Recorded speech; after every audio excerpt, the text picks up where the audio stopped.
So I'm doing this like Christmas painting. I want it to be kind of girly with bows and stuff on it.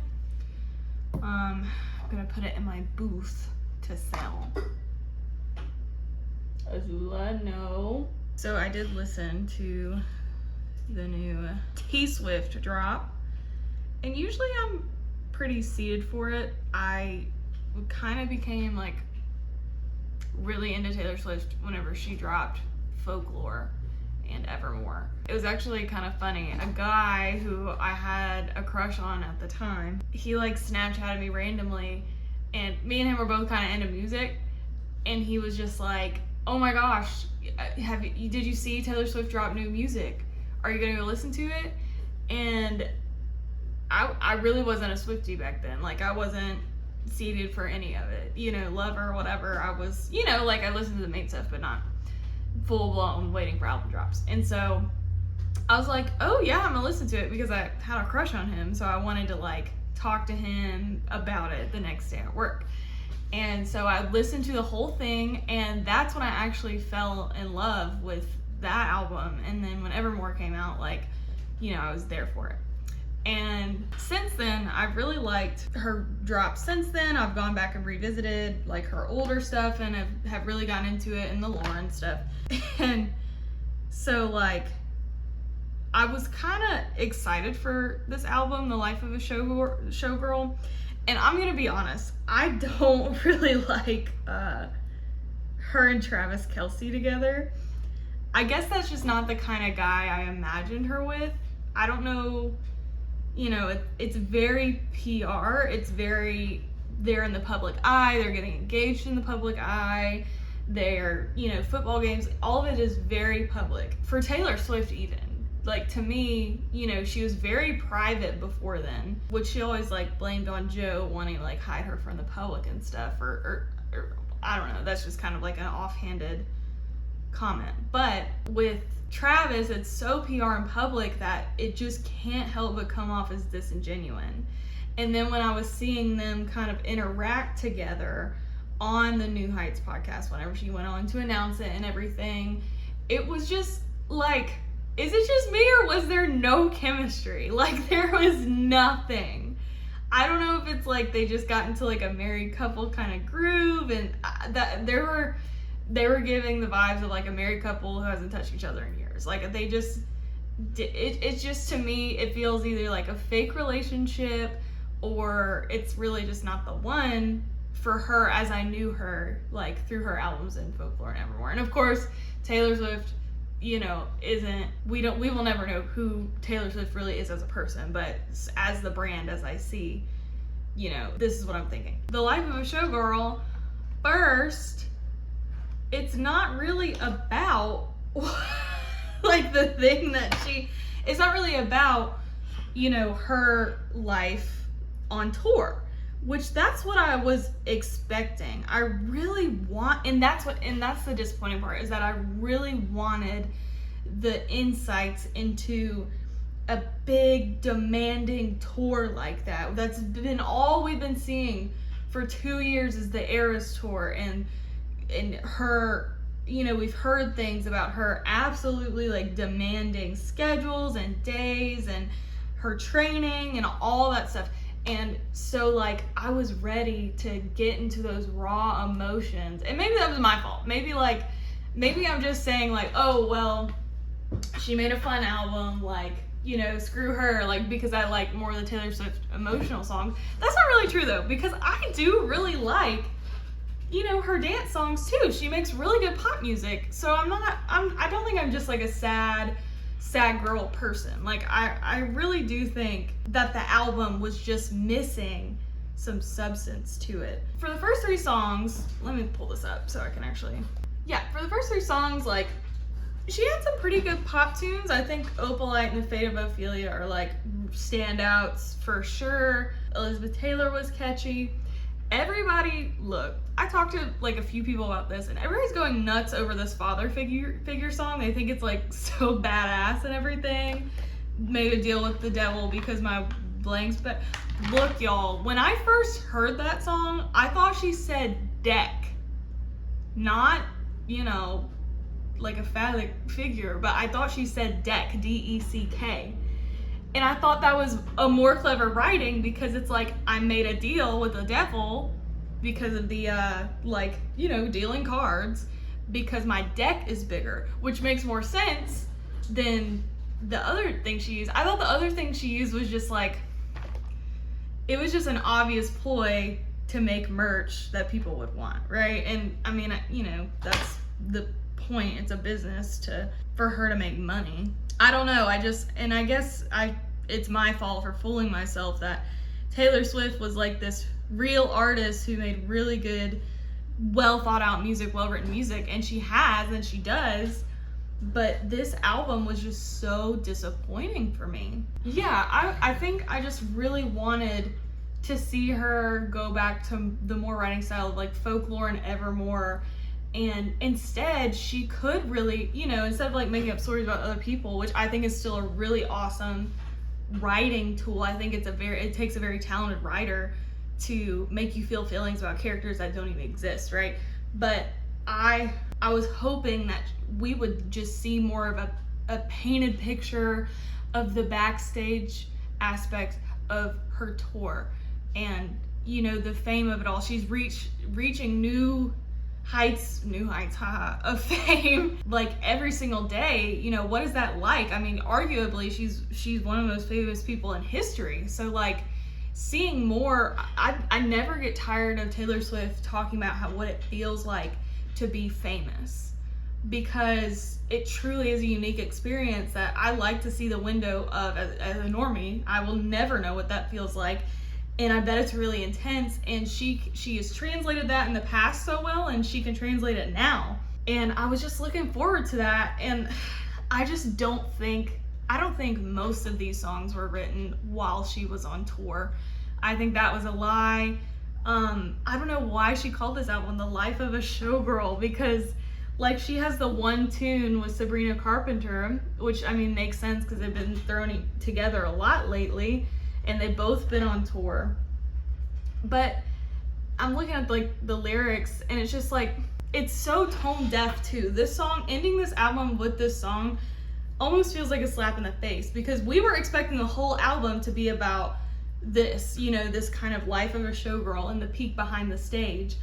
But instead, they talk about the girl named Kitty, and you know, she's dancing in her garters and fishnets, you know, probably like one of those showgirls that doesn't make a lot of money, that isn't famous, that doesn't have the fabulous life of Taylor Swift or Sabrina Carpenter.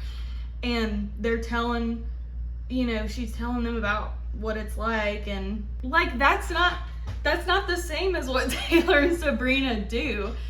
And yeah, the imagery of Taylor dressed up as a showgirl is so fun, and I think she could have used that a lot more cleverly to her advantage. But it just feels like she phoned it in. The whole album is tone deaf too. You know, think about, like, they're talking about this poor showgirl named Kitty who probably doesn't have a lot of money, but then the rest of the album, like half of it, is her talking about how she's rich and she can get rid of scandals, and that her life is perfect because she has the love of her life, which is great. I'm glad she's happy and can write from a happy place.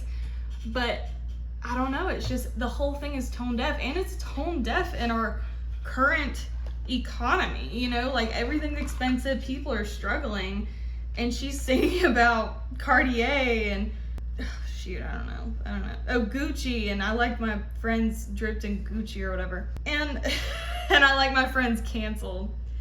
I thought that song was so ridiculous. Another thing, just generally, that I was and with Sabrina's new album too, oh, what's it called? I just remember there's this one YouTuber called Lonnie's Lens who just, like, her thumbnail for this album was just like men with Sabrina's picture, and that's all I can think of. That's not the name of the album though. Sabrina's album, Man Child. In both of those albums, they refer to other women as the B word a lot, in a very unsettling amount of times. Like, and a lot of people are, you know, sounding the alarm like, oh, why are we centering men? Why are we look, I agree. I don't think, you know, a whole album that was written by a complex woman should be about a man. I mean, written by a complex woman should be about a man. Like Sabrina, she could have written about so many other interesting things, but it was just almost it was bogging me down how much she was mentioning men in the album. But that's not what I'm talking about now. I just find it really off-putting how normalized it's getting for these, two women to just start calling other women, the B word in the bar and I'm gonna steal your man, and oh, your girlfriend's out of town, and all this. I just don't think it's very respectful to other women, and it's not the message that should be put in this album. And I really do, everybody's like, oh, it's their art, they can choose what they want to do with it. Someone with a platform that big with a female-based audience like she does, I just think that she's given better messages to that population before, and now she is suddenly calling the other girls bitches. And that's another thing when you go into talking about that. I'm just gonna go song by song now. I told you the first 3 songs, fun pop song, she's in love. I kind of liked the first 3 songs. I was into them. I thought the writing was weak though. I think we're getting beat over the head a little bit with like Ophelia and Elizabeth Taylor, like trying to do these, literature references or pop culture references, because she always like claims to be this intellectual, like online for her brand. I feel like those look good on an album list. Like, oh, the name Ophelia is pretty. It's nice to see it on an album list. It just felt like it was a little try hard. But they're fun and catchy songs. But then you get to Father Figure, and the out of touchness just starts so quickly. It just starts so quick. And, at first I think about, obviously Sabrina Carpenter and Olivia Rodrigo and, whoever else, maybe some romantic partners of her where she said, oh, I'm gonna protect y'all and everything. This song is so damn creepy to me, y'all. You don't understand. Like this was literally my face the first time I heard this song. I was like, this is really creepy. And it's like a Godfather reference and stuff. So I just think the delivery is so serious for what it is. I'll be your father figure. I drink that brown liquor. I think that's such a stupid line. There's so many other things you could have said there. You drink that brown liquor, like, that is so dumb. And then the line I was talking about earlier, where I can make deals with the devil because my D word is bigger.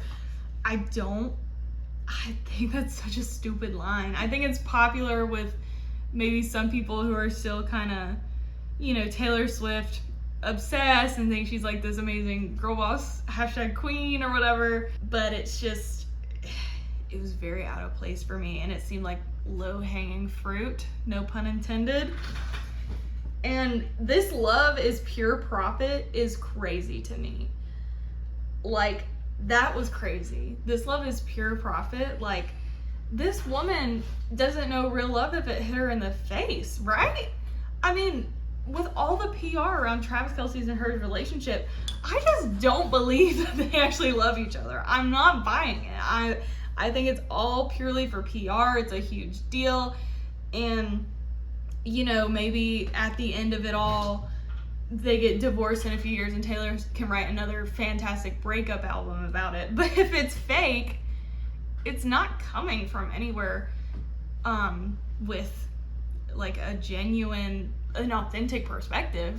So it's gonna sound like this album, because this album did not come from a very authentic perspective. Then the hook was very strange about her talking about they don't make loyalty like they used to. And I just think it's weird that, like, loyalty and friendship is sweet and nice, but loyalty to someone for profit is weird and creepy. I don't know why anybody would find this song empowering. It sounds like we're all, in the family, quote unquote, and Taylor Swift's gonna take care of us until we turn on her. And I don't like that. I think it's a power trip almost. It's giving, and I maybe she could have done this in a more ironic, sassy way like she's done before. Maybe where it's a little more vague and not like surface level, but she sings this with so much conviction. Like, I saw a lot of fakeness throughout this album, but in the parts where she sings with conviction, it comes off as cringy. I'm sorry, it just does. It comes off as cringe. And the most clever line that I thought the song had, it turned out to be some cop-out, most likely for merch or to be iconic or whatever. Don't like it. And then you'll be sleeping with the fishes before you know you're drowning. I rolled my eyes at that line so hard. I thought that was so stupid. And then it's like the real hook. Sorry, I'm like deep diving, but whose portrait's on the mantle? Who covered up your scandals? What? She's literally admitting in this song to covering up people's scandals, and then goes on later in the album on Canceled to say, I like my friends dripped in scandal. What scandals? Because yeah, I don't care if it's a scandal where like Selena Gomez, you know, is what'd she do? She was like crying over, you know, the immigration issue in America, and like people were making fun of her. Like, okay, that's just like a light scandal, like, you know, whatever. It's not like she murdered somebody, but like, what scandals have you covered up, Taylor Swift, where you, like, someone murdered someone? Like, you don't know. I don't know. And I think she's always like painted herself as like the hero. Like, even in Vigilante, she like painted herself as like exposing a criminal, you know, and she was painting herself as the hero and like saving this ex-wife and all this. And I bought that more, you know, because it was like, you still stand on something for right and you're for women, you know, not being treated badly by men, I guess. But then, like, in this song, she's just like, who covered up your scandals? That is so weird to me. Moving on to the next song, Eldest Daughter. This is such a flop. Eldest Daughter, it's kind of going back to where, you know, and she kind of did this in a past song where she did it really well at Midnight's Sweet Nothing. So she did it so well in that song because it's like, everybody's up to something, all that you ever wanted from me was sweet nothing. I thought that was really beautiful because it was about this love where she didn't feel like she needed to be famous or have all this money, and that she felt safe with someone who didn't want that from her either. But in this, it's like everybody's so pumped on the internet, everyone's unbothered till they're not. Every single hot take is cold as ice. Like, girl. Terminal uniqueness, I thought that was a very weak line. And then you get to the chorus and it's just been clowned on online, honestly, rightfully so, because I mean, so many traders, smooth operators. What is she saying? Like, in Sweet Nothing, you can hear what she's saying so clearly. It's so simple, and that's what makes it beautiful, and it comes from a place of earnest. But this song, she's saying like 6 different things at once, and then she goes and rambles about like this time she broke her arm, you know, as if it's like this traumatic event that changed her from being like a carefree person to someone who was cautious. I think it's rather silly. And then she like and then it's just like randomly, after she's talking about breaking her arm, she randomly goes back to, oh, and by the way, when I said I don't believe in marriage, that was a lie. Like, almost just to cover her tracks, right?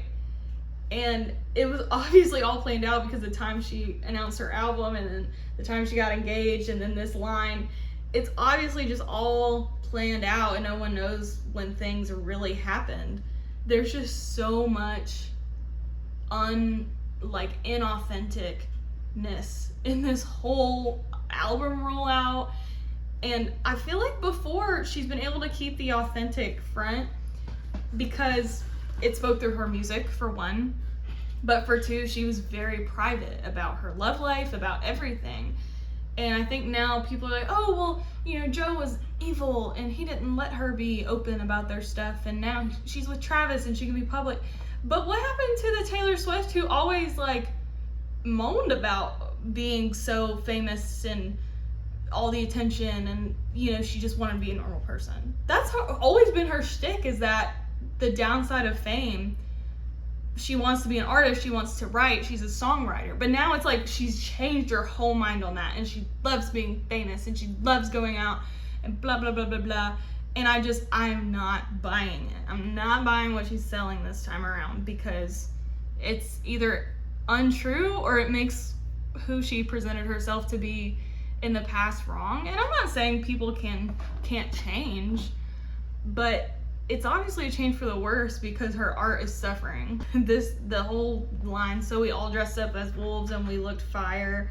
She's using like verbiage from like 2016, and she's a pop star. Like, you shouldn't be using this verbiage from like 10 years ago almost, like as slang in your brand new album. It's cringe. It comes off as cringe. It sticks out like a sore thumb. Even like Savage, like Bad Bitch and Savage, all of these things are just so like 5 to 10 years ago. Like, that's something people would say when I was like literally in high school. It's just bad. This was not good. It did not make me emotional at all. Track 5s usually do make me very emotional. Shout out to the Archer on Lover. Next, we have Ruin the Friendship.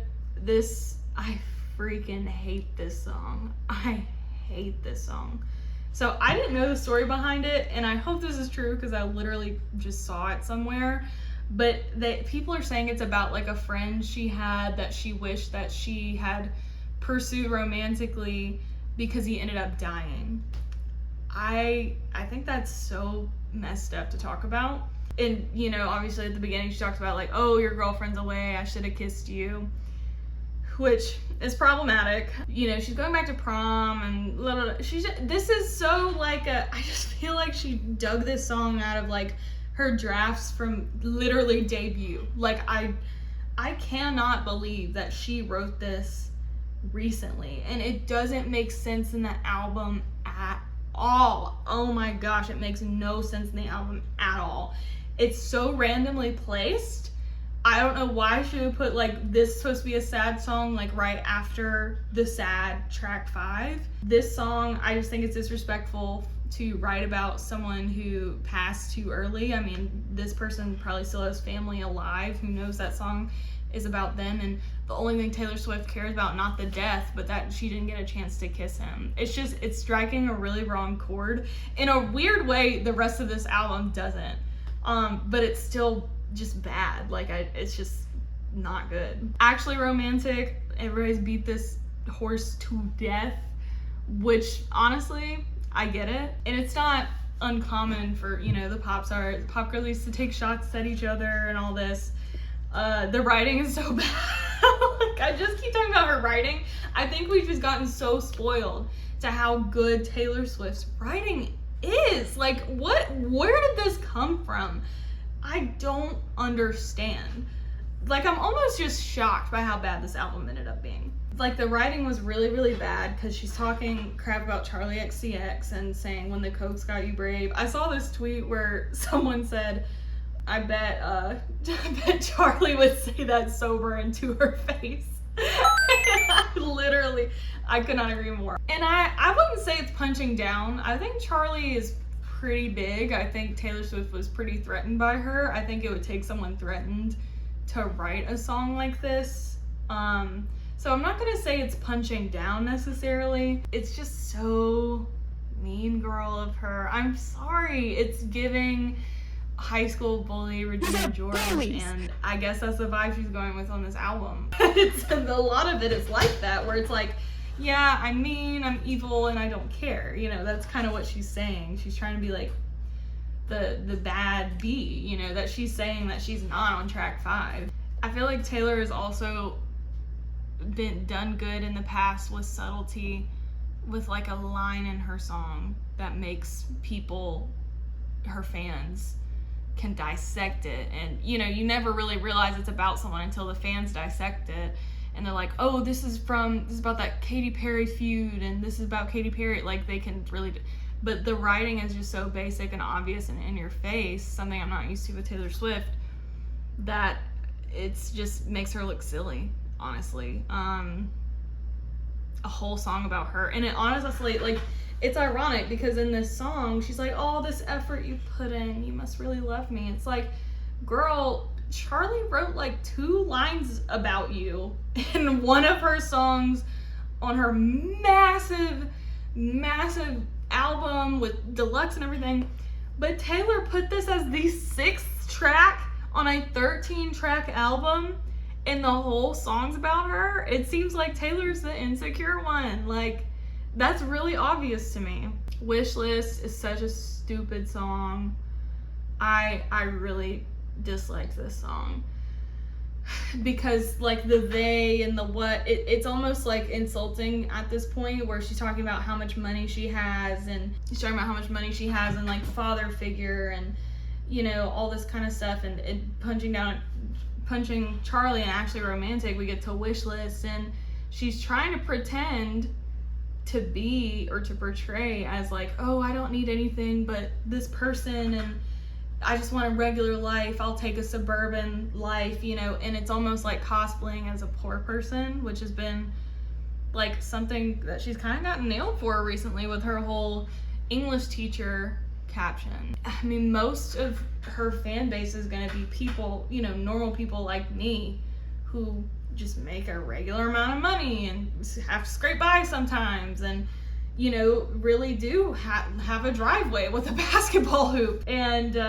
she's like cosplaying as that, as if she doesn't take a private jet to go to Super One. You know, she's saying like, have a couple of kids got the whole block looking like you. I don't know what that means. I don't know what that means. Do you know what that means? I have no idea what that means. I just want you have a couple kids got the whole block looking like you.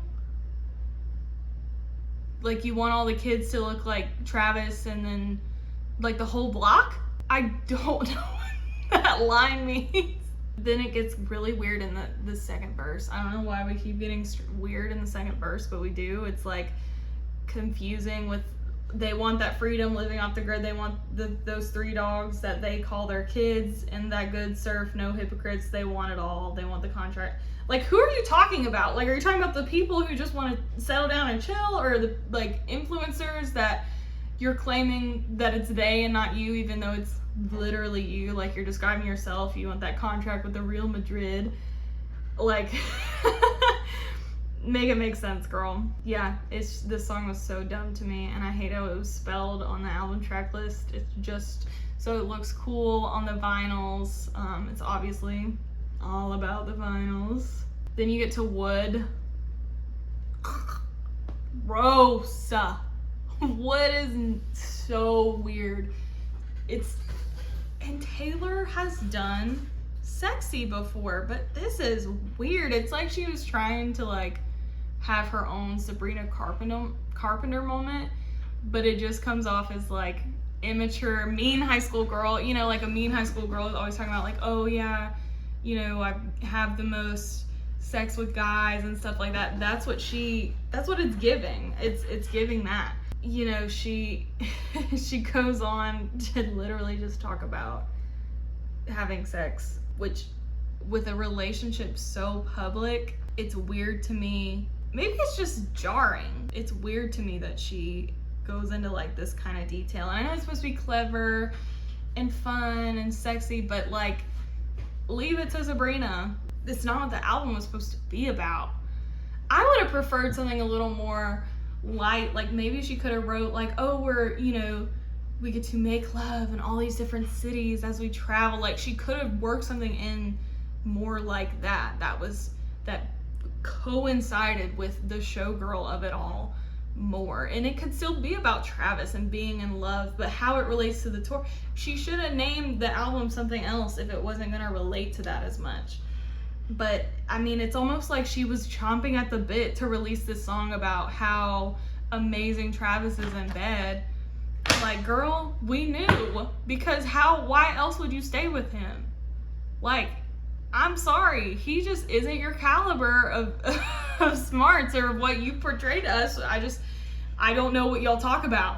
I don't know what y'all talk about. Canceled probably the worst song on the whole album. Another tone deaf song about being rich and I Like My Friends Canceled. You know, we all see Selena Gomez's scandals and Blake Lively's scandals. We don't actually know what happens behind closed doors. But saying outright that you want them cloaked in scandal and that you're part of an underworld and like, at least you know who your friends are. They're the ones with matching scars. I'm like, it's so tone deaf. I don't know why any of her fans would relate to that. They only relate to it to Taylor. And there's an old interview that she did with like Ellen, or she used to say this a lot on interviews, is that she keeps all of her loves like anonymous, her personal life anonymous, because she wants the fans to be able to picture who they're singing about as like who they're singing about, not who Taylor Swift's singing about. And she always like committed to that by doing like the Dear John thing. Even that was clever. But the thing that about this album is that she's showing me she obviously is starting to play into her romantic relationships. And so like when I listen to Wood, all I'm listening to is like, oh, this song is about Travis Kelce. Like, I'm not thinking about like my own man or, you know, like that stuff, because it's obviously Taylor Swift about Travis Kelce. And it's good for her, and I think the people who worship her love it because they worship her and they love, you know, her songs that she puts out, and they follow her personal life so much and leverage that. And I think she leverages that parasocial relationship with these new songs. She just leverages the hell out of them. And now with Canceled, all I'm thinking is the songs about Taylor Swift and Blake Lively and all of her other friends who honestly suck and have gotten in trouble for stuff, for being in the public eye. But she, you know, calls them friends anyway and keeps hanging out with them. And like I said, I know the story is probably much more complicated than that. We'll never know the full story, but still, stories behind some of these scandals, but still. This song is just not, I'm not thinking about, oh, I like my friend Samantha Canceled. I want her to be covered in scandal. Like, I'm an adult. Like, I don't want her to be in scandal, you know? I want her to be good. Like, you know, does that make sense? I don't know. And it's just more of her talking about also just leaning into how hard it is to be famous, but not in a way that's like actually emotionally relatable in any way, but just in a way where she's like paying herself as like that victim, but also like she doesn't care, you know, or it's just there's some contradiction in there. I'm not buying. So yeah, Canceled was so bad. I don't know why it's in all caps. It just doesn't make sense to me. Honey is, I don't remember this one. This one wasn't that memorable. Yeah, this one just wasn't very memorable to me. I think it's like being in love again, you know, kind of sweet. You know, it's nice to see her trying to write happy, because I feel like in all of her recent love songs, like Sweet Nothing or the one about the elevator, Never Trust Anything If It Rises Fast, that song, that was also on Midnights. They have a little bit of pessimism to them in pure Taylor Swift fashion, because she has had this sadness behind her past few albums. And so it's nice that she's trying to write happy, but the happiness is lacking substance. It makes me question, is she happy? I mean, if the only nice things you can find to say, the thing is none of her lyrics are describing Travis and what his love is like and what it's like to be with him and his good qualities.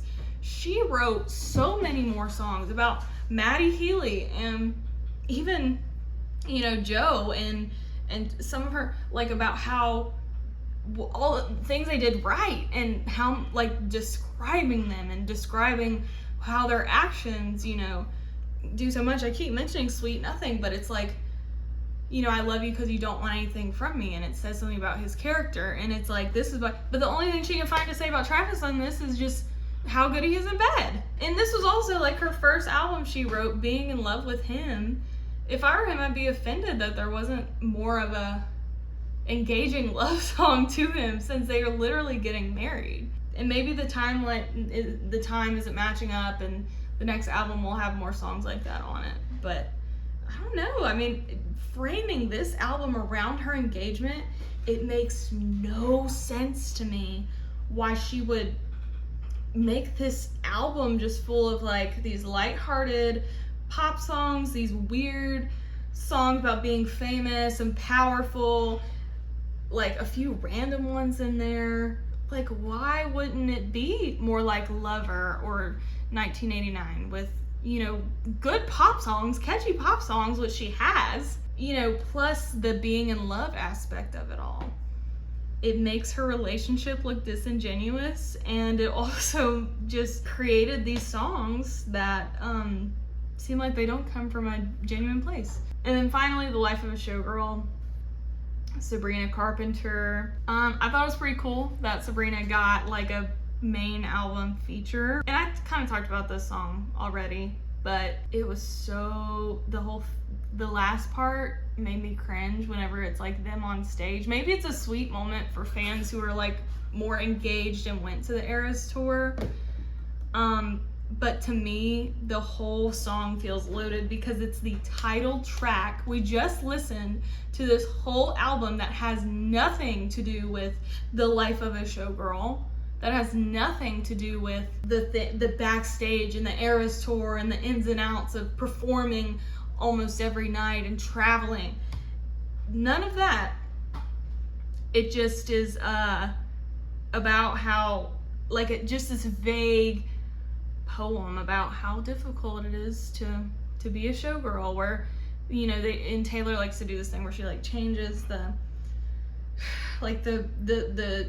tense of the situation, you know, to be like, oh, she said it and then I said it years later and that kind of thing, which she's done well before. But this whole song is just, I feel like it's trying to carry this album on its back and it's falling flat. The whole they leave us for dead line is idiotic.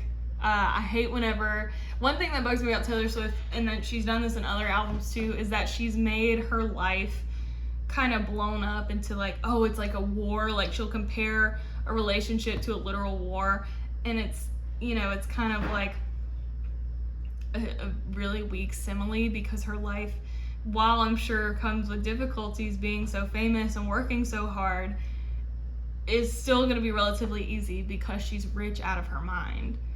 So they leave us for dead is just so dramatic for no damn reason. It's catchy though. I thought it was catchy. It's in my head. Yeah, so I feel like I hated on this album a lot. I'm kind of a hater, I'm sorry. But I was just really disappointed, and I kind of got a bad vibe from the album from the beginning, because she didn't have a lot to say about it whenever she announced it. It was about the vinyls and the imagery, but she vaguely talked about what the album was about. It's so odd to me that TS12, the one before 13, is so weak. I was just hoping, honestly, that with this album or the next album, that she would return to more of the alternative Evermore folklore of it all, because she shines greater when she's in that realm, when she's in her storytelling mode. It also is a more mature sound, and I'm not trying to age anyone at all, but I think once you get a little older, it's appropriate to sing more mature sound, because it shows that you mature as a person, right? I mean, look, Taylor Swift could be 65 still writing about, you know, Travis Kelce's manhood, but I don't think I'll be listening to that. That's not what I want to hear. And as her fan base grows up with her, I find it hard to believe that they would want to hear this too. Thanks for tuning in. I'll be doing this until I can afford a beachfront property somewhere down south. Say bye, Allie. Okay, bye.